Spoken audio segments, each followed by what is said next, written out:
शिक्षकांसाठी महत्त्वाची बातमी, परीक्षा झाल्याच्या दिवशीच पेपर तपासायला हवेत असं दादा भुसे यांनी विधान केलं। मात्र या विधानानंतर शिक्षकांनी यावर आक्षेप नोंदवलाय। कमी पटसंख्या असलेल्या शाळेसाठी निर्णय शक्य, मात्र 300 पटसंख्या असलेल्या शाळांसाठी त्याच दिवशी पेपर तपासणं कठीण असल्याचं शिक्षकातून म्हणण्यात येत आहे। आणि या संदर्भात प्रतिक्रिया देण्यासाठी स्वतः मंत्री दादा भुसे आपल्या सोबत जोडले गेलेले आहेत। भुसेजी, जय महाराष्ट्र वृत्तवाहिनीमध्ये तुमचं स्वागत। माझा आवाज तुमच्यापर्यंत पोहोचतच असेल। तुम्ही एक विधान केलं होतं, परीक्षा झाल्याच्या दिवशीच पेपर तपासायला हवेत, मात्र या विधानावर शिक्षकांनी आक्षेप नोंदवलाय।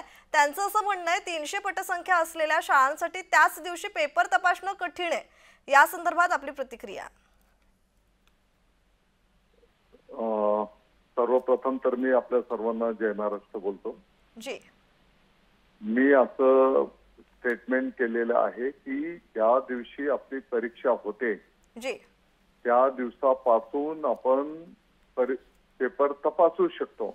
जी जे काही 2.5 तास परीक्षेचा कालावधी असेल, 2 तासाचा असेल, 3 तासाचा असेल, जी त्या दिवसाचं परीक्षा संपन्न झाल्याच्या नंतर ते पेपर तपासायला आपण सुरुवात करू शकतो। जी आणि ऑलरेडी 7-8 दिवस पेपर तपासण्यासाठी कालावधी आहेत। जी परंतु परीक्षा झाल्याच्या नंतर पण त्या दिवशी आपण पेपर तपासायला सुरुवात करू शकतो जी असं मी बोललेलो आहे। त्याच्यामुळे कोणाचे गैरसमज झाले असतील तर त्याने ते दूर करून घ्यावे। त्यांचं असं म्हणणं आहे शिक्षकांचं की 5 दिवसात पेपर तपासणं कठीण आहे। आणि दुसरं म्हणजे जेव्हा आम्ही एका शिक्षकांशी बोलणं केलेलं आहे तर त्यांचं असं म्हणणं आहे की याचा परिणाम विद्यार्थ्यांच्या गुणवत्तेवरही होऊ शकतो। जर घाईघाईत पेपर तपासले गेले तर गुणवत्ता आणि त्याचबरोबर त्या गुणपत्रिकेवर सुद्धा परिणाम होऊ शकतो। या संदर्भात आपली प्रतिक्रिया, कारण आता शिक्षकांमधून नाराजी व्यक्त होते। पेपर तपासण्यासाठी 5 दिवसांच्या पासून तर 8 दिवसांचा कालावधी आहे। आणि जे काही नियम कायदे आहेत त्यानुसार 1ली ते 5वी गटापर्यंत 200 दिवस शाळा संपन्न करणं, पुढच्या गटाच्यासाठी 220 दिवस शाळा संपन्न करणं हे कायद्याने नियमाने आपल्याला बंधनकारक केलेलं आहे। आपण पाहतो की परीक्षा झाल्याच्या नंतर जरी आपण शाळा दाखवत असू परंतु त्या कालावधीमध्ये मुलं शाळेत येत नाही।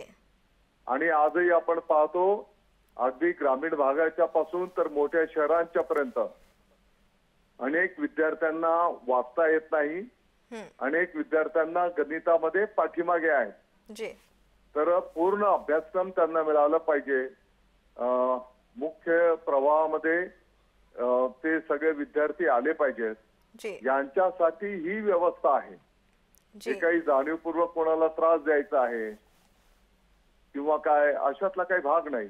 जी जी भुसेजी, यामुळे नाराजी दूर होईलच कदाचित शिक्षकांचं, कारण गैरसमज झालेले आहेत। आणि हे सर्व करत असताना आम्ही शिक्षक बांधवांना विश्वासात घेऊन, संघटनांना विश्वासात घेऊनच केलेला आहे। जी जी मात्र भुसेजी, जर तरीही गैरसमज झालेच तर तुमचं काय आवाहन असेल शिक्षकांना, की आता सध्या आपण पाहायला गेलं तर त्यांचं असं म्हणणं आहे पेपर तपासणी आणि त्याचे नियमन आणि गुणपत्रकांचे वेळापत्रक याबाबत शिक्षण मंत्र्यांनी उत्तर द्यावं।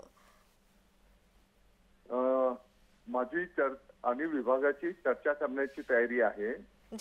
जे काही निर्णय केले आहेत सर्वांनी अभ्यासपूर्ण ते निर्णय केलेले आहेत, सर्वांना विश्वासात घेऊन केलेले आहेत। आणि शेवटी आपल्याकडनं पालकांच्या अपेक्षा आहेत। विद्यार्थ्यांना गुणवत्तापूर्ण शिक्षण मिळालं पाहिजे ही आपल्याकडनं अपेक्षा आहे। ठीक ठीक ठीक भुसेजी, तुम्ही जय महाराष्ट्र वृत्तवाहिनीला प्रतिक्रिया दिला त्याबद्दल धन्यवाद।